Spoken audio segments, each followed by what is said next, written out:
Hey folks, welcome back to another episode of Bob's Bottom Shelf. What we do here is show you how to make affordable cocktails at home using affordable ingredients, or what I like to call the top of the bottom shelf. So today I'm going to show you how to make a quick and easy cocktail, the Tiramisu Martini. Don't let the name tiramisu fool you, it's not anything complicated, it just uses 4 simple ingredients: chocolate liqueur, RumChata, milk or cream, and coffee liqueur. Now we're saving a little bit of money. I made a homemade coffee liqueur using just some brewed coffee, vodka, and simple syrup. Of course, you could always use regular coffee liqueur, but that's what we do on Bob's Bottom Shelf. We save a little bit of money. If you can't find RumChata too easily at like a liquor store or a grocery store, I've seen it at in the little airplane bottles in gas stations, so maybe you could find it there. And for chocolate liqueur, you don't need the fancy Godiva or anything.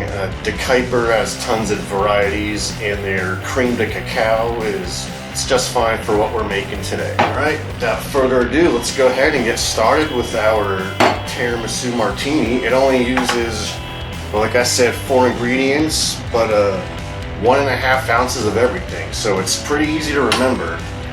We got a 1.5 ounce size of our measuring jigger there, and let's just get started. I haven't used this in a minute. I might want to shake it up.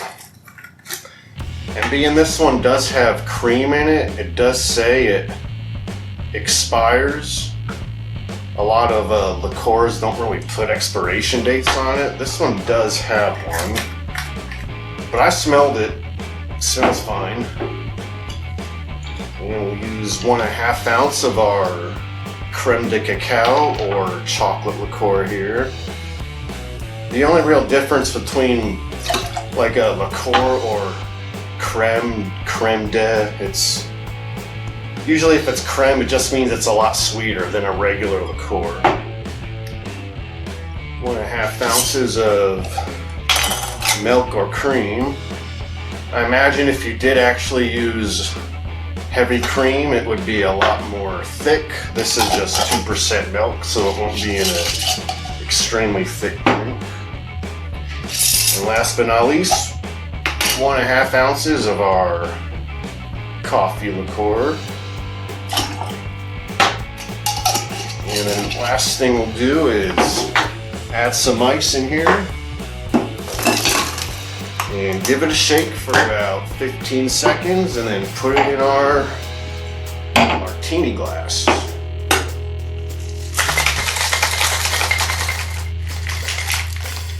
All right, that should be good.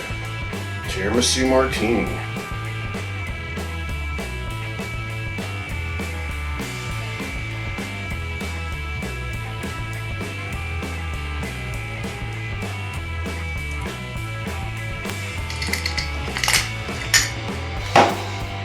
Alright folks, cheers. It does taste like tiramisu. That really tastes like tiramisu. That's quite impressive actually. What's also interesting is it's called a martini, but it doesn't actually have vodka or gin in it. It's just the chocolate liqueur, the rum, and the coffee liqueur. So to review our tiramisu martini here, it's just 1.5 ounces of chocolate liqueur, 1.5 ounces of RumChata, 1.5 ounces of milk or cream, and 1.5 ounces of coffee liqueur. Alright folks, that's going to do it for today's episode on the Tiramisu Martini. Let me know if you ever had one of these, or if you make it, let me know what you think of it. Alright, see you in another episode.